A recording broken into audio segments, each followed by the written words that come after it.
Hey folks, this is Zach Hubeck with Wave coming to you with another edition of AirWAVs. I've got a very special guest with me today, Jim Nevelle from Mimosa. Jim, how are you today? I'm doing great, Zach. How about yourself? Awesome. I'm doing great. Thank you so much for your time. Folks, this is all about the new Mimosa, and I can't wait to have some great engaging conversation with Jim here on what's new with Mimosa and how they are going to market. So Jim, why don't we start off? Tell the folks at home what you do for Mimosa, sir. Sure. Title is Senior Vice President and General Manager. So effectively, I run the Mimosa business on the behalf of the Reliance and Radisys Group. All right, very cool. So, and you guys were acquired in 23 by Radisys, and how has that acquisition impacted Mimosa's vision, strategy, and product development? Talk to us about that a little bit. Sure, absolutely. So Mimosa, when it was part of the Airspan Group, was involved with Reliance Jio somewhat heavily. Reliance Jio made a decision to utilize Mimosa as its fixed wireless access platform of choice Yeah. through the process. So as the deal came to fruition, finally decided, hey, let's buy this, let's bring it into the family. That is a historical way of how Reliance likes to do things, and put us together with our Radisys brothers and sisters overall, which Radisys kind of does the same thing today. They do a lot of work within the geo world. And to tell you the truth, it's been great. I've been involved with quite a few buying and selling of companies and entities, and this one's probably one of the better ones. Geo has huge plans for the Mimosa platform with their Geo Air Fiber program overall. And as a Awesome. result of that, a lot of resources are being put into the fold. We have probably doubled, if not tripled, our R&D since the close in a short amount of time. Nice. We're expanding manufacturing capabilities heavily. We're also expanding sales and support across the board from a global aspect. Got So it. all in all, it's been a good move. Nice. Now, Jim, you guys aren't the only game in town. So when you think about fixed wireless access and now, 5 gigahertz and 365, now transitioning into 6 gigahertz, which is Mhm. the latest and everything everybody's excited about. There's the Taranas of the world, the Cambiums, Mimosa with Airspan, with Radisys. It's why now, why Mimosa, and why should people care about your guys' relevance in the market today? Sure, absolutely. I mean, let's just cut to the chase. When we were part of Airspan, let's just say a different direction was occurring overall. Now Sure. that we have spun out and become more of we'll call it the global play, Mimosa is a global player, and we have something that others don't. We have a really big brother. What we're doing with Reliance Jio right now, they've been public about it. They're targeting 200 million households, trying to go after their fiber program. Wow. We as Mimosa are going to be a good portion of that Nice. overall. So right now, the growth trajectory that we are on right now is incredible. And as a result of that, we can bring all those items I just mentioned before, the R&D, the capabilities, the resources, et cetera, into the fold. Beautiful. So from a global aspect, we are probably going to be, our target is to be the world's largest unlicensed broadband radio vendor overall. And I think we're on the path to do that. Now, what Awesome. that means for the customer base, those companies that you just listed, they are all fantastic competitors. They have great platforms, et cetera, overall, but we're going to bring something very unique to the table. We're going to bring a massive volume of what we're doing in the background in terms of our cost structure, our manufacturing, et cetera. We're able to bring a very large deployment and all the expertise that comes with that we're going to share overall. Our lessons learned in terms of the mass deployment schedule that we're seeing right now is already paying dividends. Probably since the close of the business globally, we've had more activity than maybe what we've had over the past 2 years. People Nice. want to hear the story. They want to hear the things we're bringing to the table. Where are we at with our six, our 6 series? And then also, I'm sure we're going to talk about a little bit more is maybe what's going to happen with the 7 series that's coming down the line. Yeah. All of these things we're continuing to do our R&D with. Awesome. Beautiful. Mimosa is back, baby. Somebody mentioned it, and I'm going to steal it from them. More champagne, less juice. You know, we're all in.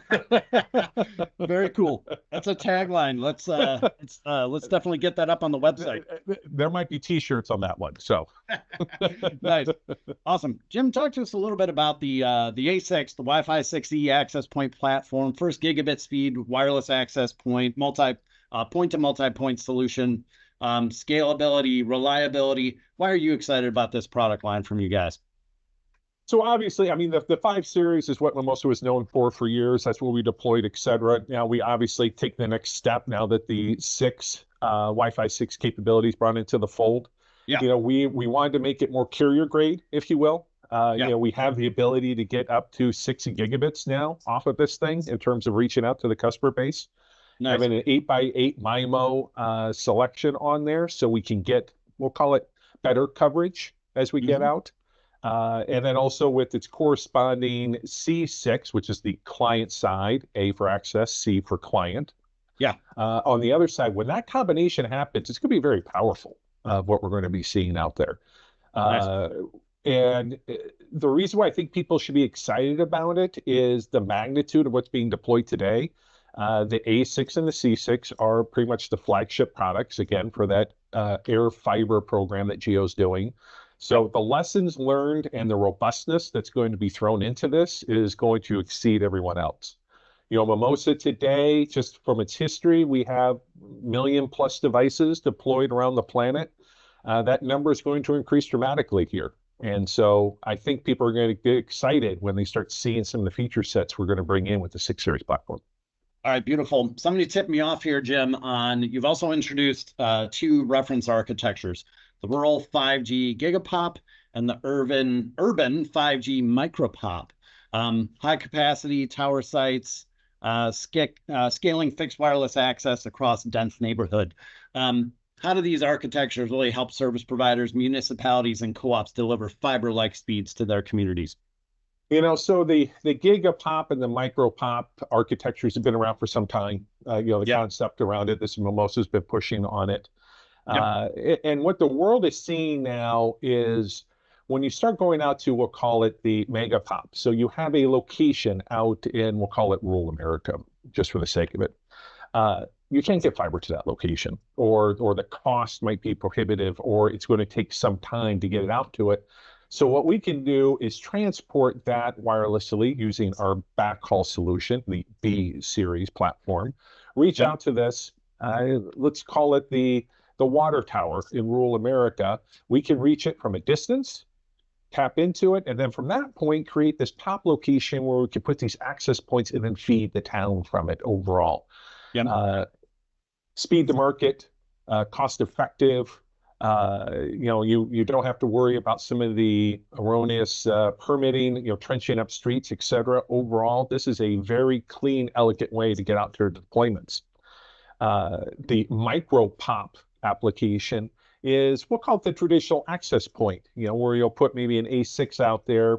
You'll put 4 in terms of your sectors, of course, 90 degrees apiece. And then from that point, you can reach out and touch quite a bit of the population in some of these rural areas. So between those 2 applications, that's the driving force behind what you're seeing, especially in our fixed wireless play. And with more of the backhaul items that we can reach out and touch these pop locations and provide them with high-speed connectivity, it's a pretty cool opportunity. Nice. I love it. All right, let's get away from the products a little bit here, Jim. Let's talk about channel. So under Radisys, and now the new Mimosa is back here. What does your channel look like? Let's talk about distributors, resellers, and users. Help the people understand at home, understand what your channel looks like today. 100%. So when we're dealing with channel, that has been the Mimosa staple for a long time, and it's going to continue to do so. Channel has been a fantastic sales strategy for us, and we're going to embrace it. We're even going to embrace it even further now that we have, we'll call it, more resources at our disposal. We're going to revamp our marketing programs. We're going to be dealing with more training programs, not just here within the US, but around the world right now. We are going to re-engage the we'll call it traditional channel distribution, but also help them reach out to the reseller side of things, building a program wrapped around that, continue to help support them. We've already increased the size of our pre-sales engineering teams, and we're going to continue to expand upon that to help support those individuals and companies. Nice. In addition, we're also expanding our customer support team right now from a global aspect. We have locations. Our engineering location, which is also headquarters for customer support, is in Santa Clara, West Coast. We have an expansion over in Europe going on right now. Right now, we're also thinking of expanding out in the Middle East, and then India is exploding. Obviously, one because of our customer Reliance Jio, but also we're going to utilize that for some other facets. We also have a great team sitting down in South America right now, dealing with some of the opportunities there. So from a global aspect, our channel team, very important to us, continue to support that. We're going to help them in terms of working with resellers. And then from an end user viewpoint, we're going to start working potentially also with some bigger clients. We're now getting our technology, our market is now getting out of the phase of, we'll call it the WISP market. It might even be up larger in terms of larger carriers. We're already in discussions with some tier ones around the world in regards to introducing this technology as a solution for them. Got it. Very cool. So from a vertical market perspective, Jim, we fast forward to January 2025. We look backwards the last 12 months and say, we really succeeded in these key vertical markets. What are those vertical markets, Jim?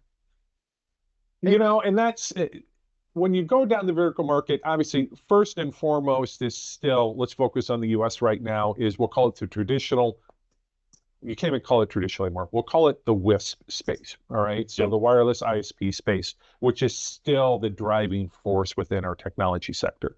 And that's going to range anywhere from the much smaller users that might have dozens to hundreds of customers up into maybe into the thousands.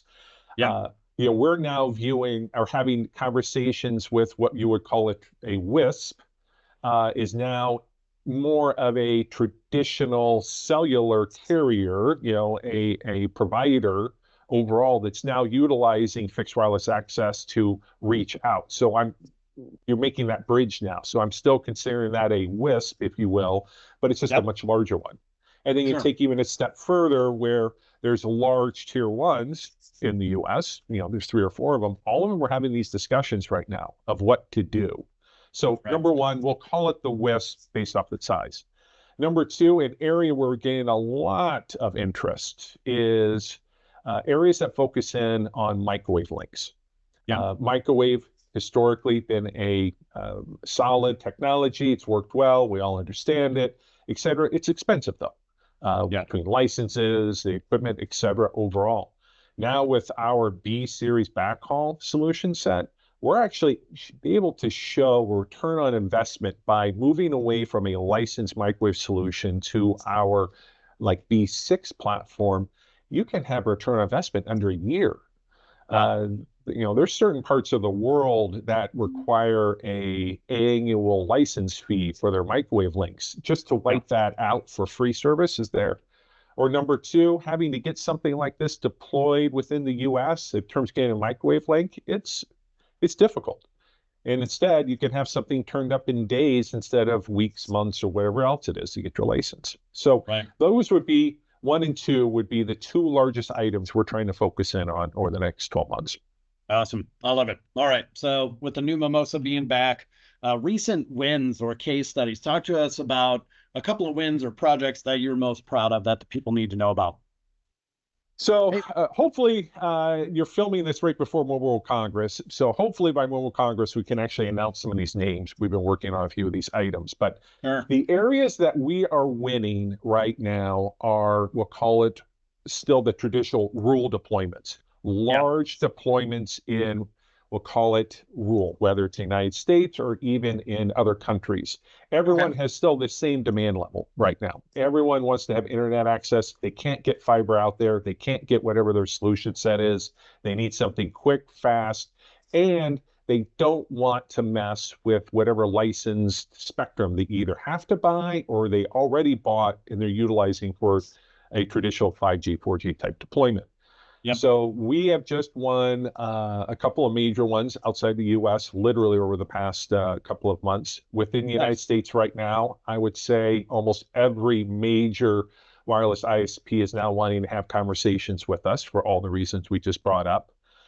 We are dealing with some major microwave use cases right now where they want to rip out their entire microwave backhaul infrastructure, and we're talking thousands of links to Wow. get some cost savings put in place. All of Okay. these things are happening right now. I'm going to be honest with you.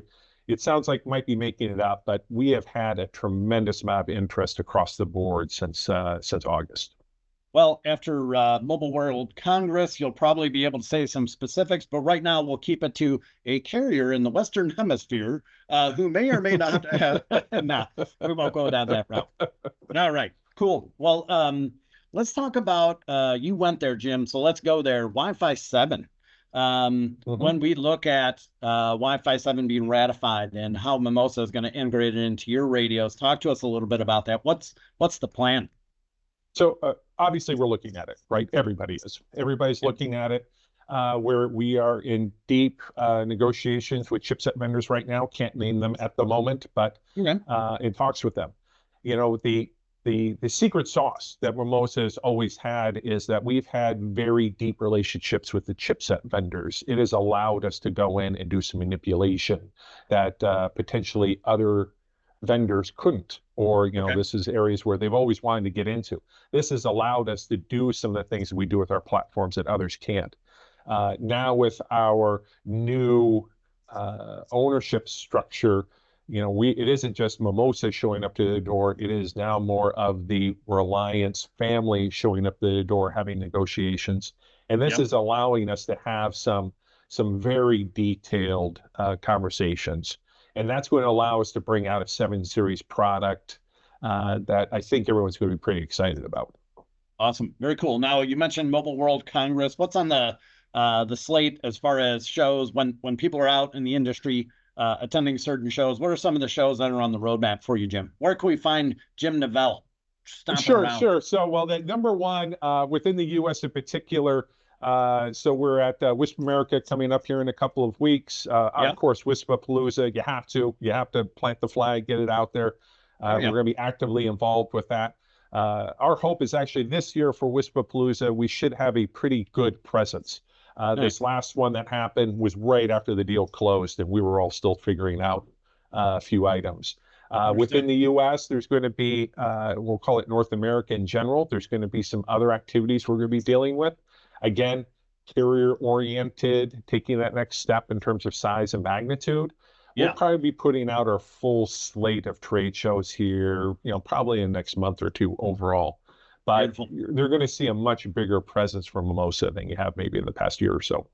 I love it. So, Jim, I want to talk about BEAD funding because it is here and now, and there's Mm. just billions of dollars available here.